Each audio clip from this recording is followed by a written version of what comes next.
Hämmastavad uudised vabariiklastele pärast eilseid valimisi. Al-Said võitis Michiganis. Teate küll, see hull islamist internetis, kes üritab kõiki veenda toetama oma ideoloogiaid, et saada esimeseks moslemiks senatis. Toetatud selliste inimeste poolt nagu Sneeko, Hassan Piker ja Mehmet Tiian, kõik need hullud internetihääled, kes tahaksid, et Ameerika alluks šariaadi seadustele. Ja ma tean, et sa mõtled endamisi. Miks see siis hea uudis on, Mira? Miks me üldse tahaksime, et keegi selline võidaks? Ma ütlen sulle miks. Sest ta kandideeris kellegi vastu, kes oli palju mõõdukam. Ja kuigi see pole Michigani jaoks hea uudis, et linn on täiesti hull ja valiks sellise pöörase mehe, siis mis on hea uudis, on see, et kui tema, see radikaalne islamist, läheb vastamisi oma vabariiklasest vastasega. Mõne kuu pärast vabariiklasest vastasel on palju suurem võimalus võita, kui tal oleks olnud mõõdukama demokraadist kandidaadi vastu. Ja seetõttu olen ma selle üle rõõmus, sest taas kord valitakse need islamistlikud hullud võimupositsioonidele. Ja see tuletab meile kõigile meelde, et meil on tegelikult tõsine vastane, et nad tõesti tahavad võimu haarata.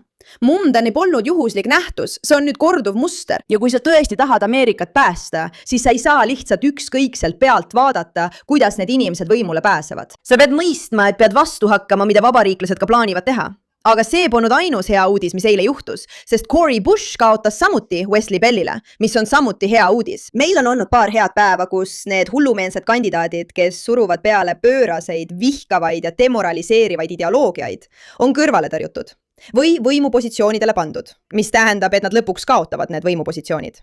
Ja kuulge, te peate mõistma, kes on nende inimeste toetajad. Nüüdseks olete ilmselt näinud Nate Friedmani paljastust Dearborni kohta Michiganis. Olete kuulnud Dearbornist Michiganis, kuidas see on põhimõtteliselt lihtsalt islamistlik linn, mis üritab Michiganit üle võtta. Aga kas olete näinud, mida Nate paljastas Al-Saidi valijate kohta? Ma mõtlen, vaadake lihtsalt seda. Teeme New Yorgis YouTube'i videot eelseisvate valimiste kohta Stevensi ja Siedi vahel ning me küsime inimestelt, keda nad eelistavad. Kumba sa eelistaksid, et võidaks? Mis sa arvad, vend? Ma olen araablane, ma olen libanonlane, eks? Jaa. Steven on APEC-i puudaja. On ta või? Olgu muidugi ta toetab. Ta saab AL-t raha. Ja meile ei meeldi APEX, jaa. Ja miks mitte? Miks sulle see ei meeldi?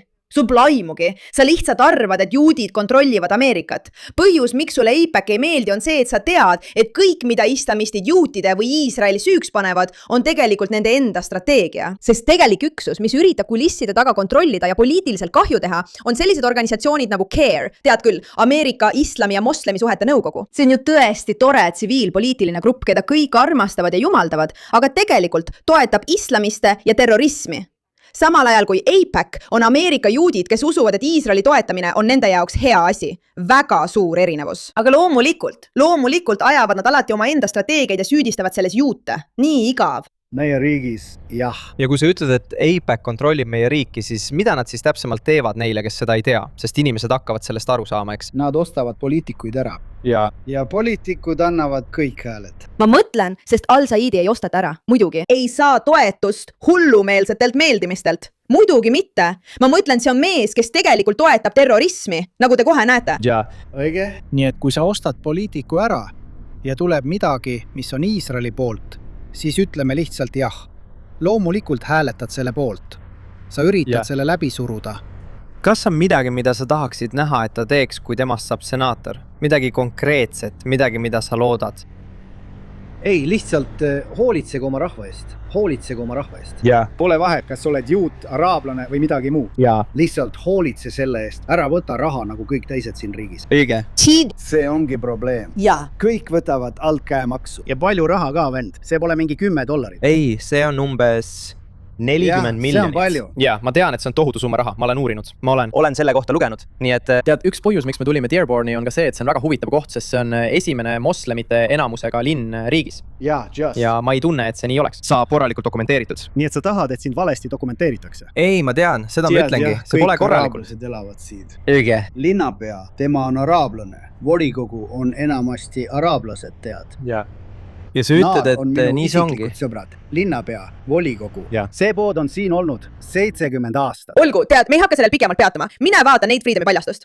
Aga kuna me räägime inimestest, kes toetavad selliseid nagu Al-Said, siis sa oled šokeeritud. Tõesti šokeeritud kuuldes, et imeline Hassan Piker, tead küll, see kommunistist mees, kes usub, et Ameerika vääris 11. septembri rünnakut ja tahab, et sa läheksid tänavatele kapitalistide verd valama. ja see on tsitaat, mitte minu mõtted muidugi. Noh, tema, üllatus, oli suur Al-Saidi toetaja.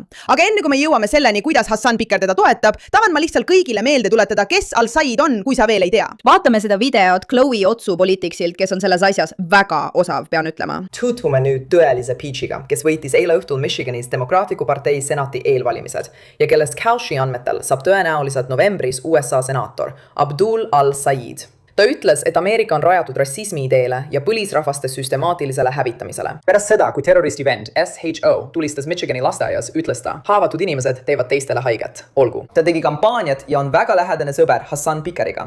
Mehega, kes ütles, et Ameerika vääris 11. septembri rünnakut ja et kapitalistide veri peaks tänavatel voolama. Ta nimetab end arstiks, kuid tal pole arsti tegevusluba. Ta on nimetanud politseinike fašistlikeks sigadeks ja ta on salaja miljonär, kuid vihkab rikkaid. Kui islamistlik diktaator märtsis suri, keeldus ta sellest rääkimast, sest ütles, et tema valijad leinavad. Tema õemees on samuti väga tihedalt seotud moslemi vennaskonnaga ning tema kampaania suunas $75,000 ühe mustanahalise pastori mittetulundusühingule, et sisuliselt mustanahaliste hääli ära osta.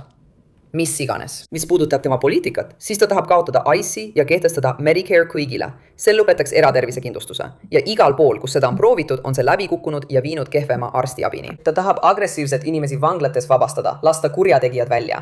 Ja tegelikult tal ei ole plaani midagi parandada. Ta tahab lihtsalt Ameerika institutsioonid maha kiskuda ja hävitada, sest see ongi uus vasakpoolsus, Ameerika vastane. Tubli töö, demokraadid. Te rajate teed oma enda hukule ja hääletate selle poolt. Ja paremal pool on Mike Rogers. Ta teenis armees, FBI's ja kongressis. Ta veetis aastaid terroristide jälitamisel ja Osama bin Ladeni kohtu ette toomisel.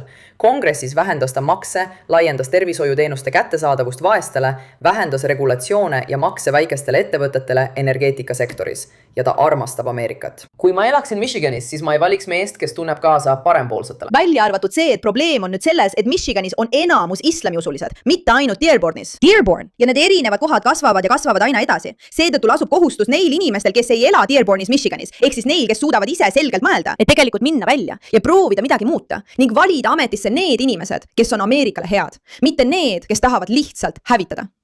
Ja me rääkisime sellest hävitamisest, eks? Teate küll hävitamisest ja neist inimestest, kes toetavad selliseid inimesi nagu El-Said, mille eest nad tegelikult seisavad ja millest usuvad. Ma mõtlen, te ju teate Hassan Pikerist, eks? Mõtlen, kui sa mõtled, siis ta ongi siin, sõna otseses mõttes siin isiklikult. Sa oled sõna otseses mõttes osa sellest ruumist. Ma olen sõna otseses mõttes kõige vabamalt riietu poliitika Ameerika ajaloos. See ongi see, mida vasakpoolsed teevad. Vaadake, me oleme 11 või 11 moslemiljonär. Ei, mitte 11.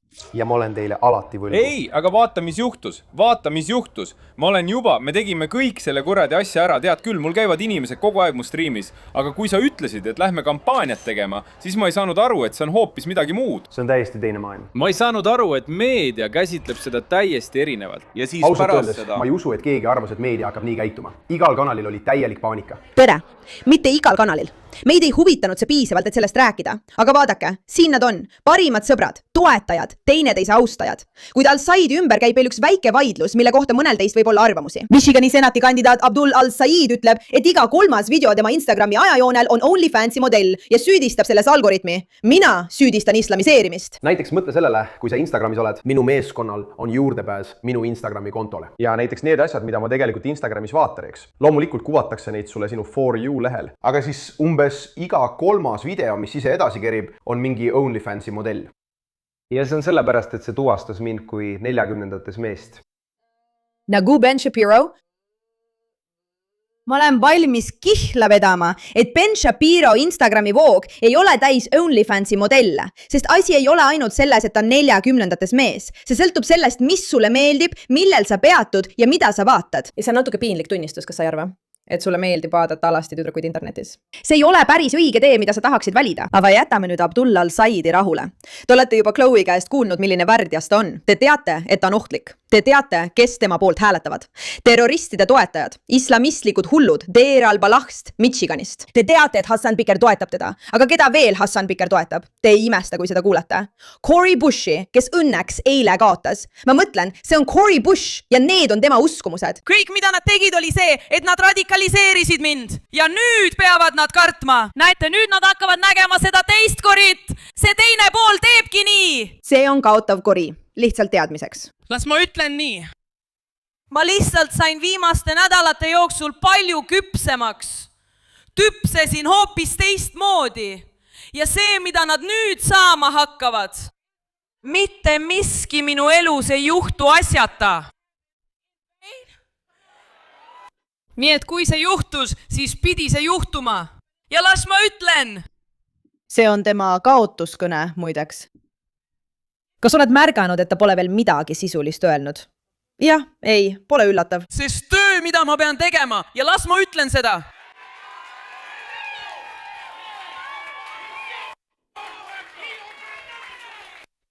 Apek, ma tulen sinu kuningriiki maha rebima! Ma mõtlen tõsiselt.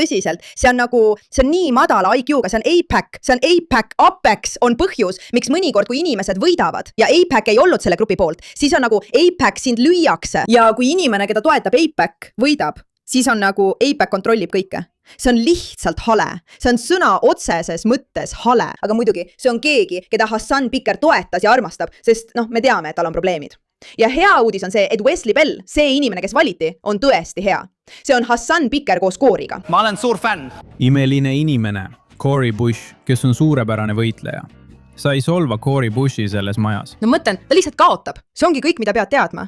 Ja tänu jumalale, et Wesley Bell on võitnud. Ta kuulus Squari rõmitusse, mis avaldas Demokraatliku partei juhtkonnale vasakult poolt survet. Wesley Bell on olnud palju rohkem kooskõlas Demokraatliku partei juhtkonnaga. Nii et Cori Bushi sõnum siin ei toiminud.